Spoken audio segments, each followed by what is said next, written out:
Australia എന്ന ഒരു രാജ്യത്തെ മനസ്സിൽ കണ്ടുകൊണ്ട് തുടങ്ങിയ ഒരു സംരംഭമാണ്. അതെ. ഓസ്ട്രേലിയക്കും സാധ്യതകളുണ്ടോ ഇനി? ഒരുപാട് സാധ്യതകളുണ്ട്. ഞാൻ ഈ ഫീൽഡിനെ കുറിച്ച് ഒരുപാട് റിസർച്ച് ചെയ്യുന്ന ഒരു വ്യക്തിയാണ്. സോ ഇപ്പോഴത്തെ കണക്ക് വെച്ച് നോക്കുകയാണെങ്കിൽ ഓസ്ട്രേലിയൻ ഗവൺമെൻറ്റിൻ്റെ വെബ്സൈറ്റിൽ തന്നെ നോക്കുകയാണെന്നുണ്ടെങ്കിൽ ഏകദേശം 54ഓളം ഹോസ്പിറ്റൽസിൻ്റെ കൺസ്ട്രക്ഷൻ നടക്കുന്നുണ്ട്. സോ ഇനിയുള്ള ഒരു 1, 2, 3 വർഷത്തിനുള്ളിൽ പല ഹോസ്പിറ്റൽസിൻ്റെ കമ്മീഷനിങ് വരാണ്. ഇനിയുള്ള 10 വർഷത്തിലോട്ടുള്ള പ്രൊജക്ഷൻ എടുക്കുകയാണെങ്കിൽ കറൻ്റ്ലി ഒരു 3.5 ലാക്ക് നേഴ്സസാണ് അവിടെ വർക്ക് ചെയ്യുന്നത്. അത് ഇനി ഒരു 5.5 ലാക്സ്, ഒരു 2 ലാക്സോളം കൂടുതൽ നേഴ്സസിൻ്റെ റിക്വയർമെൻ്റ് ആണ് 10 ഇയേഴ്സിലോട്ട് പ്രെഡിക്റ്റ് ചെയ്യുന്നത്. സോ ഇതെല്ലാം ആക്ച്വൽ ഫാക്ട്സ് ആണ്. ഒരു 2023 റിലീസ് ചെയ്തിരിക്കുന്ന റിപ്പോർട്ടിൽ ഇപ്പോഴത്തുള്ള കറണ്ട് വേക്കൻസി എടുത്ത് നോക്കിയാൽ ആ റിപ്പോർട്ടായിട്ട് എക്സാക്ട്ലി മാച്ചിങ് ആണ്.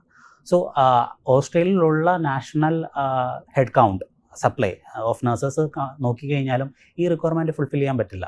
സോ ഇൻ്റർനാഷണലി ക്വാളിഫൈഡ് ആയിട്ടുള്ള നഴ്സസിനെ പുറത്തുനിന്ന് കൊണ്ടുവരിക എന്നുള്ളത് മസ്റ്റാണ്. വലിയ സാധ്യതകൾ തുറന്നിട്ടുണ്ട്. അതെ അതെ. അപ്പോൾ നമ്മുടെ നഴ്സുമാർക്കൊക്കെ സന്തോഷിക്കാം. കാരണം ഏകദേശം 1.5-2 ലക്ഷം വേക്കൻസീസ് അവിടെ അടുത്ത വർഷങ്ങളിൽ ഉരുത്തിരിഞ്ഞ് വരികയാണ്. അതെ അതെ. അതിനെ സഹായിക്കാൻ നിങ്ങളുമുണ്ട്. അതെ. ഇപ്പം നമ്മൾ ലാസ്റ്റ് കണക്കെടുക്കുകയാണെന്നുണ്ടെങ്കിൽ last year overseas nursing registration complete ചെയ്ത നഴ്സസ് 16,000 നഴ്സസ് മാത്രമേ ഉള്ളൂ. ഇനി ഓപ്പർച്യൂണിറ്റി കിടക്കുകയാണ് നഴ്സസിൻ്റെ രജിസ്ട്രേഷൻ എടുക്കാനും ജോലി സാധ്യതകൾ.